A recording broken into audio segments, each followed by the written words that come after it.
জারি কার্যক্রম কিন্তু অব্যাহত থাকার যে কোনো পর্যায়ে পক্ষগণ মধ্যস্থতার মাধ্যমে জারি মামলার বিষয়বস্তু নিষ্পত্তি করে আদালতকে অবহিত করতে পারবে। আসসালামু আলাইকুম প্রিয় দর্শক, কেমন আছেন আপনারা? আশা করি ভালো আছেন।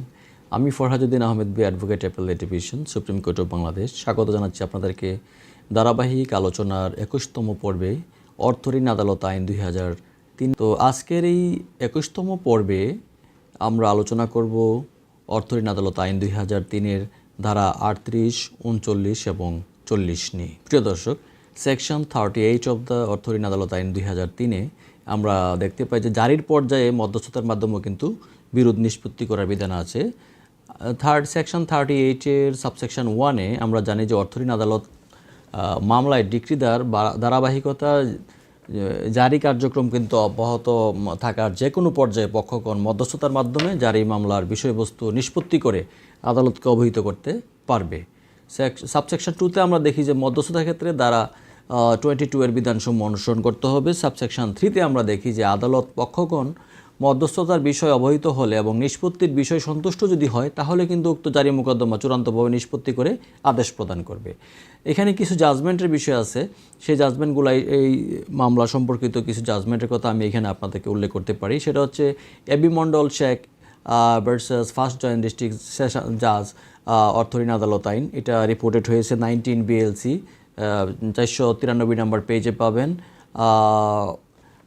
মাজাকাত হারুন ভার্সেস অর্থঋণ আদালত আইন অ্যান্ড আদার্স 3 TLR, এটা পেজ নাম্বার 361-তে আপনারা পাবেন, রিপোর্টেড হয়েছে MD এরশাদুজ্জামান।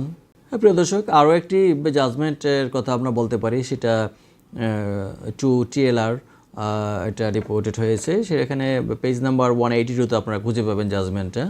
মামলাটা হচ্ছে মোহাম্মদ এরশাদুজ্জামান ভার্সেস জাজ অর্থঋণ আদালত ফরিদপুর অ্যান্ড আদার্স। এখানেও কিন্তু এই বিষয়ে আলোচনা আছে। প্রিয় দর্শক, সেকশন 39 অফ দ্য অর্থঋণ আদালত আইন 2003-তে যদি আমরা দেখি যে জারি বিষয়ক বিধি প্রণয়ন সরকারি গেজেটে প্রজ্ঞাপন দ্বারা জারি সংক্রান্ত বিষয়ে প্রয়োজনীয় আরও বিধি প্রণয়ন করতে পারবে।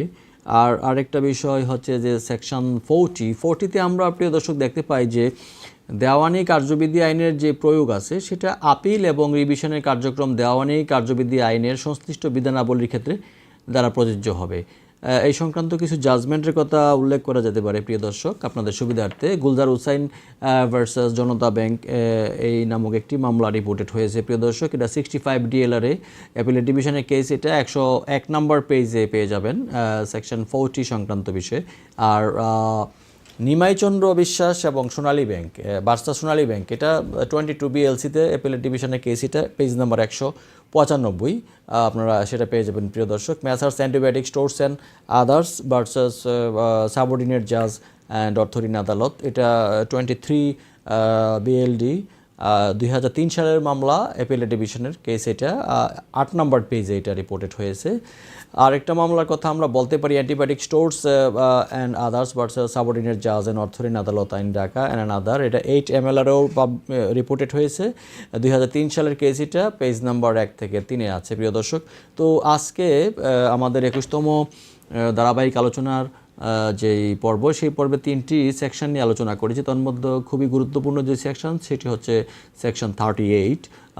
সেখানে জারির পর্যায়ে মধ্যস্থতার মাধ্যমে বিরোধ নিষ্পত্তির ব্যাপারে বলা হয়েছে, যদিও সেকশন 22-কে ফলো করার কথা এখানে বলা হয়েছে। এবং সেকশন 45 যেটা আমরা পরবর্তীতে আলোচনা করব অর্থঋণ আদালত আইনের 2003-এর, সেখানেও কিন্তু একটি বিষয় রাখা হয়েছে, অর্থাৎ জারি মোকদ্দমার যে কোনো পর্যায়ে যদি পক্ষদ্বয় বিরোধ নিষ্পত্তি করতে চায় বা আপোষ মীমাংসা করতে চায়, সেক্ষেত্রে কোনো আবেদন জারির পর্যায়েও দিতে কোনো বাধা নেই বা আপনার সেই ক্ষেত্রে অর্থাৎ আপোষ মীমাংসার ক্ষেত্রে কোনো রকম বাধা নেই। সে বিষয়গুলো নিয়ে পরে আলোচনা করব প্রিয় দর্শক।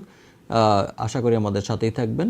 আর যদি আপনাদের অর্থঋণ আদালত আইন 2003 সংক্রান্ত বিষয়ে যে কোনো মামলা মোকদ্দমা বা যে কোনো বিষয়ে আপনাদের মনে কোনো কোয়েশ্চেন জাগ্রত হয়, তাহলে সেক্ষেত্রে আপনারা কমেন্ট বক্সে লিখতে পারেন, যাতে করে পরবর্তীতে আমি সেই ধরনের কোয়েশ্চেনগুলোর রিপ্লাই দিতে পারি এবং সেগুলো নিয়ে আবার আলোচনায় আসতে পারি। ধন্যবাদ সবাইকে।